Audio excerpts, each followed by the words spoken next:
If you were heading to a desert island and you were allowed just one book, what would it be? Hello and welcome to Well Intel Daily. I'm Annie Hood. This is the podcast that joins the dots on wellbeing perspective and everyday relevance. If you're a bit of a bookworm yourself, you'll know what the love of literature feels like. The clever or original curation of words that paints a very particular picture or endears a connection, or maybe it presses your emotional buttons. It's powerful enough to make you laugh or cry and very possibly reflect on your own life. But even if you're not an avid reader, there are some books that just shouldn't be missed. The benefit is too great. I've got a ton of favourites, but there are few titles that have touched me more deeply over the years than Tuesdays with Morrie. It sold about 18 million copies globally, and if you haven't read it, I hope you might want to in a few minutes' time. It was originally published in 1997, and I think the first time I read it was 2002, and I know I've reread it at least once a year ever since then.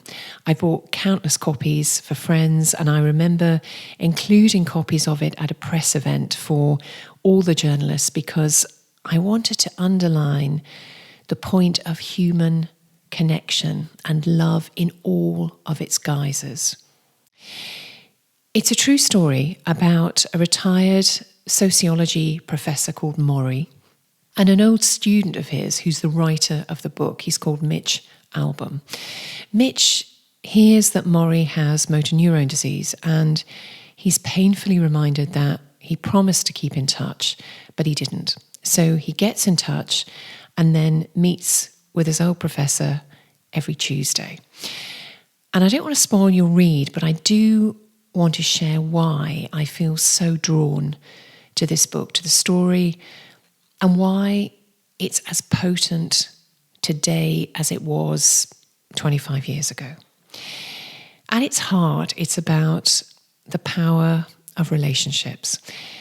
It's about the connection between two people and dozens of perspectives on how love is the glue of life.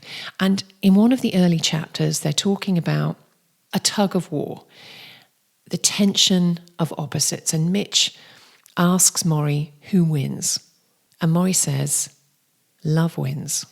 Love always wins. And this memoir chronicles the insights and learnings of Morrie's life that in turn become lessons in the reader's life. And those lessons then become a North Star of helping you and I cut through to the things that really matter. It's a comfort blanket of words that become feelings, and it's a gift that just keeps on giving. Tomorrow, is it possible to fake better well-being? Is a lie ever better than the truth? Do share, follow, and review, and of course, be well.